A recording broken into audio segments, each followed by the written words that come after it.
Class 8-এর Bangla Pather Panchali, লিখেছেন বিভূতিভূষণ বন্দ্যোপাধ্যায়। তোমরা সবাই মন দিয়ে শোনো, লেখো, সবাই লাইক অ্যান্ড সাবস্ক্রাইবটা অবশ্যই দিয়ে দাও। কুঠির মাঠ দেখতে যাওয়ার পথে কি দেখে অপু সবথেকে বেশি অবাক হয়েছিল? বড় বড় কানওয়ালা জীবন্ত খরগোশ দেখে অপু সবথেকে বেশি অবাক হয়েছিল। আলকুশি কি? আলকুশি হলো জঙ্গলের একটি বিষাক্ত ফল, যার আঠা হাতে লাগলে সেই জায়গায় জ্বালা করে চুলকে ফুলে ওঠে। এই দেখো মা, আমার সেই মালাটাকে। কখন এই কথা বলেছে? কথাটা বলেছে ভুবন মুখার্জির বাড়ির সেজে বইয়ের মেয়ে টুনু। অপুদের বাড়িতে এসে সে যখন দুর্গার খেলা করার বাক্সটি খুলেছিল, তার মধ্যে পুতুলের জন্য পুঁতির একটা মালা ছিল, তখন টুনু মালাটা বের করে এনে এই কথাটা বলেছে। অপু কার পাঠশালায় পড়তে গিয়েছিল? গুরুমশাই পড়ানোর পাশাপাশি কোন কাজ করতেন? অপু গ্রামের একমাত্র গুরুমশাই প্রসন্নবাবুর পাঠশালায় পড়তে গিয়েছিল। গুরুমশাই পড়ানোর পাশাপাশি একখানি মুদির দোকান চালাতেন। পাঠশালা কখন বসতো? কতজন ছাত্রছাত্রী ছিল? পাঠশালা বসতো বিকেলে। সবশুদ্ধ মোট 8 থেকে 10 জন ছাত্রছাত্রী ছিল। আতুর ডাইনি কে? আতুর ডাইনি অপুর গ্রামে থাকা এক অসহায় গরিব বৃদ্ধা। গ্রামের লোকের ধারণা ছিল সেই বুড়ি নাকি বাচ্চাদের মেরে কচু পাতার প্যান পুড়ে জলে ডুবিয়ে রাখে। এছাড়া সবাই জানতো সে ইচ্ছে করলেই ছোট ছেলেদের রক্ত চোখের দৃষ্টিতেই শুষিয়ে দিতে পারে। বড় হওয়ার সঙ্গে সঙ্গে তার সম্পর্কে অপুর ধারণা বদলে গেল কীভাবে? বড় হওয়ার পর অপু তাকে হাটে আমচুর বিক্রি করতে দেখেছিল একদিন। বুড়িটি ছিল একা, তার কোনো ছেলে মেয়ে ছিল না। আমচুর বিক্রি করে তার দিন কাটত। মরার সময় তাকে পুরানোরও কেউ ছিল না। এইসব ঘটনা থেকে আতুর ডাইনি সম্পর্কে অপুর ধারণা বদলে গিয়েছিল। লক্ষণ মহাজনের বাড়ি থেকে ফিরে এসে অপু যে আশ্চর্য ভ্রমণ কাহিনী শুনেছিল তা লেখো। লক্ষণ মহাজনের বাড়ি থেকে ফিরে এসে অপু 15 দিন ধরে নিজের অদ্ভুত গল্পের ভ্রমণ কাহিনী বলে বেরিয়েছিল। সে ওই কয়েকদিন নানা আশ্চর্য জিনিস দেখেছে। রেলের রাস্তা, যেখানে দিয়ে সত্যিকারের রেলগাড়ি যায়, মাটির আটা, পেঁপে, শশা অবিকল সত্যিকারের ফলের মতো। এক ধরনের পুতুলটার কথাও সে বলে, মাটির আটা, পেঁপে, শশা একেবারে সত্যিকারের ফলের মতো। এক প্রকার পুতুলটার কথাও সে বলে, যায় পেট টেবিলে মিকি রুগির মতো হাত পা ছুঁড়ে অর্থাৎ খঞ্জনি বাজাতে শুরু করে। অপু অনেক দূর পথ গিয়েছিল, কত পদ্ম ফুলে ভরা বিল, অচেনা কত নতুন গা, কত দূর দিগন্ত পথ, নির্জন পথের পাশ দিয়ে সেখানে যেতে হয়। কোনো একটি গ্রামের পাশে কামারের দোকান, যেখানে অপুকে জল খাওয়ানোর জন্য তার বাবা নিয়ে গিয়েছিল, তারা অতি যত্ন সহকারে ভিতরে ডেকে দুধ, চিড়ে, বাতাসা খেতে দিয়েছিল। এসব গল্প সে মা ও দিদিকে শুনিয়েছিল। অপু কড়ি খেলতে কোথায় গিয়েছিল? তার সঙ্গীর সাথে কারা ছিল? অপু কড়ি খেলতে জেলেপাড়ায় গিয়েছিল। সেখানে তার সঙ্গীর সাথে ছিল ব্রাহ্মণপাড়া ছেলে পটু ও জেলেপাড়া 3 কড়ির ছেলে বঙ্কা, হৃদয় ও জেলেপাড়া আর অন্যান্য ছেলেরা। সর্বদংশন সংঘ বইটিতে মানুষের ওদের ব্যাপারে কী লেখা ছিল? সর্বদংশন সংঘ বইটিতে মানুষের ওদের ব্যাপারে লেখা ছিল যে শকুনির ডিমের ভিতর পারদ ভরে কয়েকদিন রৌদ্রে রেখে তারপর সেই ডিম মুখে পুড়লে মানুষ ইচ্ছা করলে শূন্য মার্গে অর্থাৎ আকাশে উঠতে পারে। অপুর দপ্তরে কী কী বই ছিল? অপুর দপ্তরে সব বই ছিল তাহলে ঈশ্বরচন্দ্র বিদ্যাসাগরের প্রণীত চরিত্রমালা, ধারাপাত, শুভঙ্করী, বঙ্গবাসী। আর কোন মাসিক পত্রিকা হাতে নিয়ে অপুর মন নানা কল্পনায় ভরে উঠত? বঙ্গবাসী মাসিক পত্রিকা হাতে নিয়ে। দুর্গা কতবার খুঁজিয়াছে ও খেলা আর কোনোদিন আসে নাই। কোন খেলার কথা বলা হয়েছে? নিশ্চিন্দপুরে একজন বৃদ্ধ মুসলমান বড় রংচং করা কাজ বসানো একটা টিনের বাক্স নিয়ে খেলা দেখাতে এসেছিল। বাক্সের গায়ে চোখের মতো জিনিস ছিল, তাদেরতে চোখ একটা লাগিয়ে ছবিতে সত্যিকারের মানুষ ঘরে বাড়ি মুগ্ধ হয়ে সব দেখা যায়। এই খেলাটার কথাই এখানে বলা হয়েছে। আমি মরবার সময় বইখানা তোমায় দিয়ে যাব দাদু। কে কাকে কথা বলেছিলেন? কোন বইখানি দিয়ে যাবার কথা বলেছিল? অপুকে কথা বলেছিলেন গ্রামের বয়স্ক ব্যক্তি নরোত্তম দাস বাবাজি। প্রেম ভক্তি চন্দ্রিকার বইখানা অপুকে দিয়ে যাবার কথা তিনি বলেছিলেন। অপু বসে বসে খাতায় কী লেখে? গল্প লেখে আর নাটক লেখে। অপু টিনের বাক্সে কী কী বই ছিল? অপু টিনের বাক্সে একখানি নিত্যকর্ম পদ্ধতি, পুরানো প্রাকৃতিক ভূগোল, একখানি শুভঙ্করী, পাতা ছেঁড়া একখানি বীরাঙ্গনা কাব্য, মায়ের সেই ছেঁড়া কাশিদাসী মহাভারত বই ছিল। তোরা নাকি এই গাছ ছেড়ে চলে যাবি, একথা কে বলেছে? কাকে বলেছে? ভুবন মুখার্জির মেয়ে রানী বলেছে, অপুকে বলেছে। এখানে কোন গায়ের কথা বলা হয়েছে? নিশ্চিন্দপুর গায়ের কথা। রইল ওইখানে কেউ জানতে পারবে না কোনো কথা। ওখানে আর কে যাবে? কী রইল? এখানে কোন জিনিসের কথা বলা হয়েছে? একটি কৌটো রইল। এখানে একটি সোনার সিঁদুর কৌটোর কথা বলা হয়েছে, যা অপুর দিদি হয়তো কখনো সেজ ঠাকুরের বাড়ি থেকে চুরি করেছিল। দুর্গা অপুর খেলাধুলার সরঞ্জাম বলতে কী বোঝো?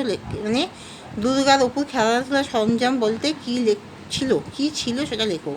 দুর্গার খেলার সরঞ্জামটি ছিল কয়েকটি কড়ি, নাটা ফল, আমের গুটি। অপুর খেলার সরঞ্জাম ছিল একটি রং ওঠা কাঠের ঘোড়া, একটি টোল খাওয়া টিনের ভেপু বাঁশি, গোটা কয়েক কড়ি, 2 পয়সা দামের একটি পিস্তল ইত্যাদি।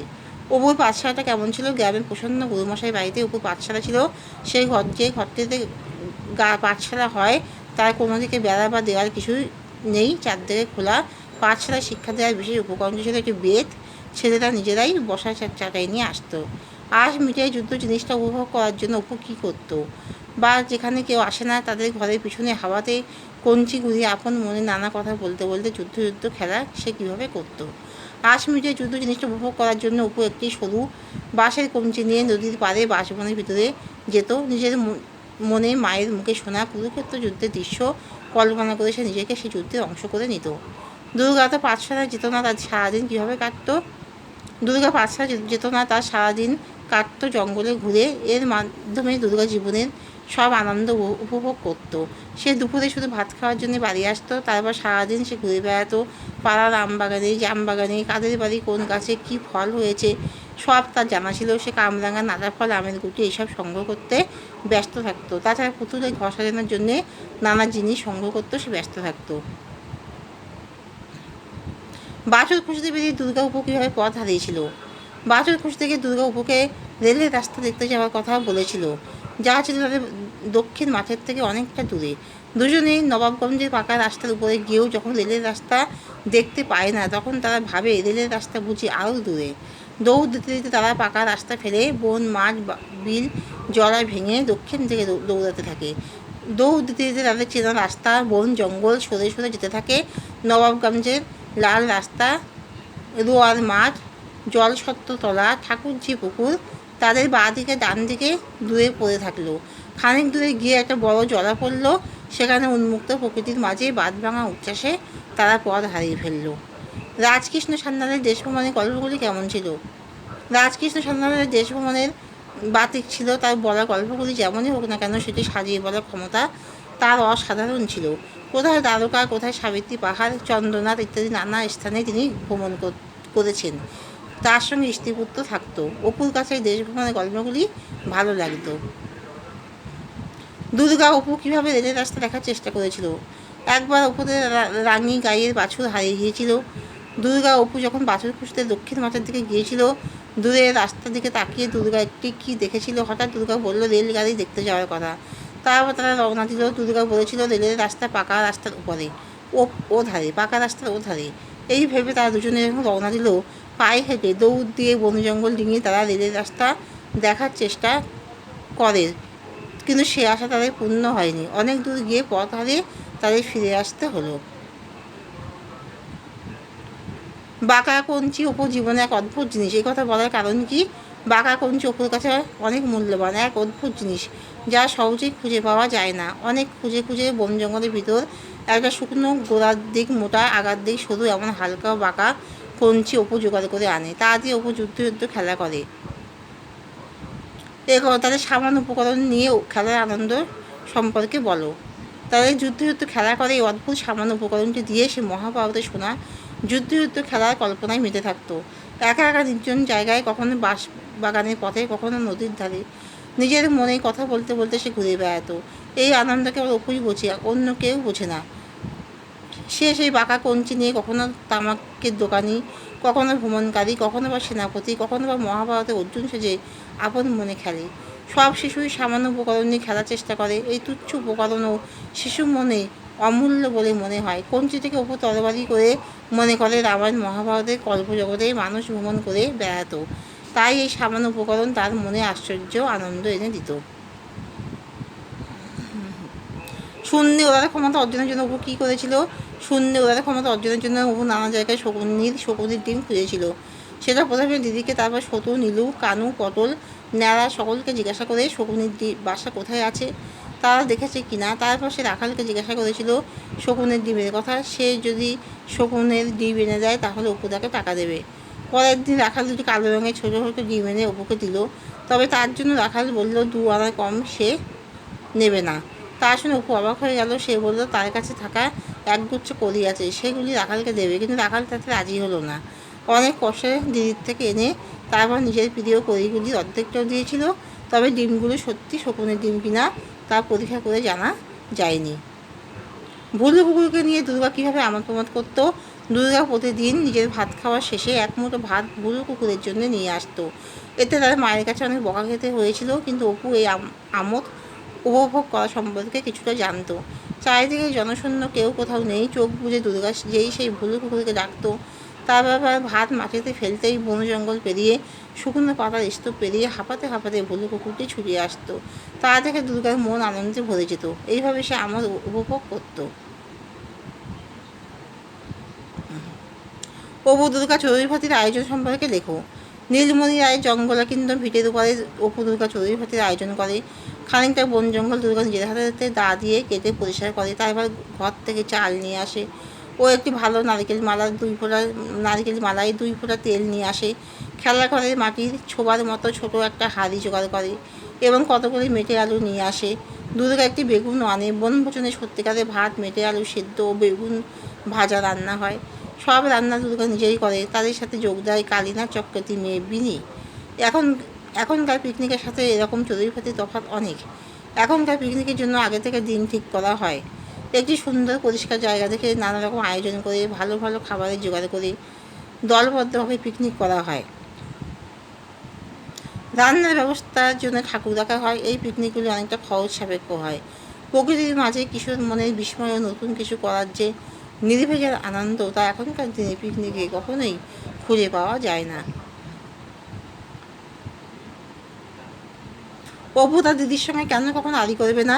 অপু তার দিদিকে খুবই ভালোবাসে, তবে যখন তার দিদি তার নাকে কলমির ফুল দিয়ে নোলক বানিয়ে দেয় তার ভালো লাগে না, কিন্তু তাও দিদিকে সে কিচ্ছু বলতে পারে না।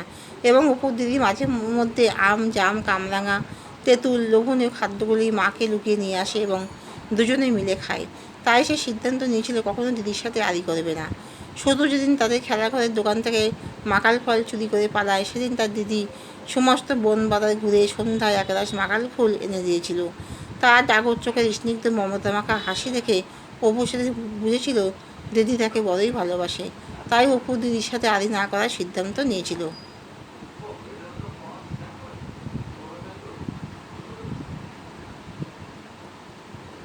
কালবৈশাখী ঝড়ে দুর্গা অপুর আম কুড়ানো ঘটনাটি লেখো।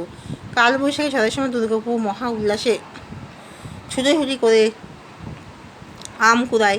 কালবৈশাখী ঝড় উঠলে দুর্গা অপুকে সিঁদুর কৌটো আম গাছের তলায় যেতে বলে এবং দুর্গা নিজে সোনামুখী তলায় দৌড় দিয়ে দাঁড়ায়। ঝড়ের হাওয়ায় গাছগুলি জোরে জোরে দুলতে থাকে।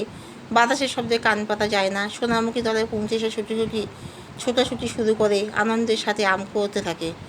আর আনন্দে অপু চিৎকার করছিল, কারণ আম পড়ার উল্লাস তার মধ্যেই বেশি ছিল।